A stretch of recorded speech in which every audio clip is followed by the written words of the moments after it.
Merveilleuses perspectives éternelles, délices éternelles et abondante joie, quelles sont nos perspectives dans l'éternité? Bonjour. Vivre éternellement sans douleur, sans souffrance, sans tourment, dans une paix et une sérénité complète, dans la joie et le bonheur, à profiter de tout librement, sans excès, sans causer de tort, sans l'entrave et la souillure du mal, mais juste pouvoir être bien, être heureux, sans limite de temps ou de capacité. N'est-ce pas à cela que tous les êtres humains aspirent? Peut-être les croyants plus que tous les autres, ayant déjà la certitude par la foi qu'ils auront un jour accès à cette merveilleuse vie éternelle pour laquelle ils acceptent tant de pertes dans la vie présente. Et si nous jetions un bref coup d'œil dans cette perspective d'éternité, à partir du psaume 16, et plus particulièrement de ces 2 derniers versets. Hymne de David. Garde-moi, ô Dieu, car je cherche en toi mon refuge. Je dis à l'Éternel, tu es mon Seigneur, tu es mon souverain bien. Les saints qui sont dans le pays, les hommes pieux, sont l'objet de toute mon affection. On multiplie les idoles, on court après les dieux étrangers.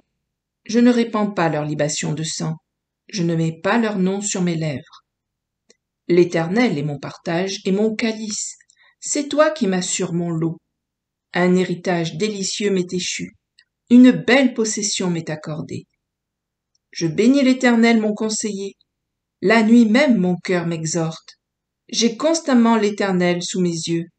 Quand il est à ma droite, je ne chancelle pas. Aussi mon cœur est dans la joie, mon esprit dans l'allégresse, et mon corps repose en sécurité.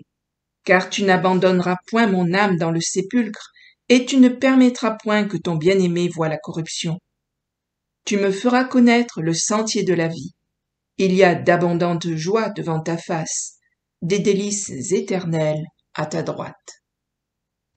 Nous avons ici un hymne de David, le chant puissant d'un croyant fidèle qui trouve son plaisir en Dieu, vivant sa foi au quotidien de manière pratique et quel qu'en soit le prix, recherchant la compagnie des autres croyants et refusant le compromis. Un homme selon le cœur de Dieu et qui mise tout sur lui, Dieu est sa force, son secours, son espérance. En clair, rien n'est plus sûr pour le croyant que de se réfugier en Dieu, auprès de qui se trouve tout le bonheur possible. David l'affirme et le proclame sous la forme d'un chant à l'écho éternel, haut et fort, aux autres et à lui-même. À l'heure de la difficulté, David se raccroche à Dieu, à sa relation avec lui, aux promesses divines, mais aussi à la perspective de sa propre éternité. Si, le verset 10, « Car tu ne livreras pas mon âme au séjour des morts, tu ne permettrais pas que ton bien-aimé voie la corruption », est cité dans le Nouveau Testament à propos de la résurrection de Christ, il provient d'abord de la bouche de David, qui, sous l'inspiration du Saint-Esprit, exprime ici une réalité qui concerne tous les croyants. Et l'on oublie facilement qu'il parle de nous tous. Christ a vaincu la mort et nous a ouvert la perspective de la résurrection menant à la vie éternelle. Mais il semble que ce soit le dernier verset du psaume qui nous donne la clé du contenu de cette vie éternelle. Verset 11. « Tu me feras connaître le sentier de la vie, il y a d'abondantes joies devant ta face, des délices éternelles à ta droite. » Ainsi les croyants vont s'engager dans un chemin bien particulier de permanence de vie. Et quelle vie? Une vie d'abondante joie dans la présence de Dieu et de délices éternelles à sa droite, c'est-à-dire tout près de lui et dans une place glorieuse de gouvernance, de commandement. On est loin de l'image un peu enfantine de croyants ayant des petites ailes dans le dos, sillonnant le ciel, une harpe à la main, affichant un sourire béat en chantant à la gloire de Dieu en compagnie des anges. Vêtements éclatants, harpe et chant seront bien sûr au programme, ainsi que l'affranchissement des limites de notre monde terrestre et de ses lois physiques, puisque nous aurons atteint un plan spirituel et que la Bible parle de toutes ces choses.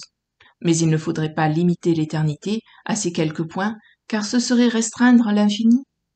Car dès lors que l'on réalise qu'il n'y a pas de limite à Dieu, à sa volonté et à son amour, on commence à entrevoir des perspectives d'éternité inimaginables.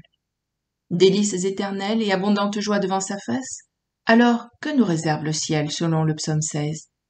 Je vous propose de le découvrir en écoutant la suite de cette pensée du matin dans mon prochain podcast. À bientôt. Au revoir.